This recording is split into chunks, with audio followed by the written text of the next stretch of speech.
Couché longtemps sur du papier, le projet de construction de la route Kasomeno-Kasenga-Chalwe devient, 10 ans après, une réalité.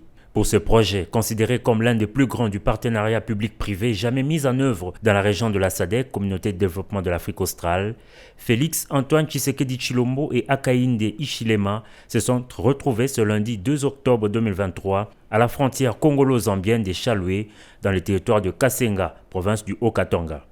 C'est donc une nouvelle phase de coopération entre les deux pays scellée lors de la cérémonie de ce jour consacrée au lancement des travaux de construction de la route Kasomeno-Kasenga-Chalwe et le pont à Auban à jeter sur la rivière Luapula. D'après l'agence congolaise de grands travaux, maître d'ouvrage délégué du ministère des Infrastructures, Travaux publics et Reconstruction, ces projets intégrateurs dont le coût de travaux est évalué à 252 420 790 $, a l'ambition d'améliorer tant la fluidité du réseau social que les conditions socio-économiques des deux pays respectifs.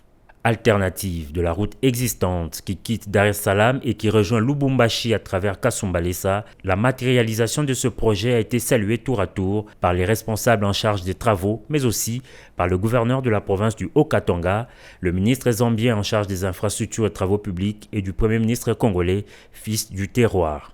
Les deux chefs d'État ont été par la suite invités à effectuer la pose de la première pierre de construction de ces différents ouvrages à la grande satisfaction de la population. Nous sommes très heureux, je suis très heureux d'abord personnellement et nous sommes très heureux d'avoir un pont parce qu'on avait des difficultés. Parfois les véhicules traversaient sur des barges, mais cette fois-ci on aura la facilité parce que les véhicules commenceront à traverser à travers d'un pont. Ça fait longtemps, depuis que Kasenga et Kasenga, nous n'avons jamais vu un président descendre dans notre territoire, dans notre terre. Mais aujourd'hui on voit le président Fachi Béton, il descend ici à Kasenga. En tout cas, nous sommes très heureux. Le coup d'envoi donné, le rendez-vous est donc pris dans 3 ans pour l'inauguration de ce projet transfrontalier. Peu après l'événement, les deux chefs d'État ont eu quelques moments d'échange avant de se dire au revoir. Et c'est par son hélicoptère que le président zambien est retourné dans son pays.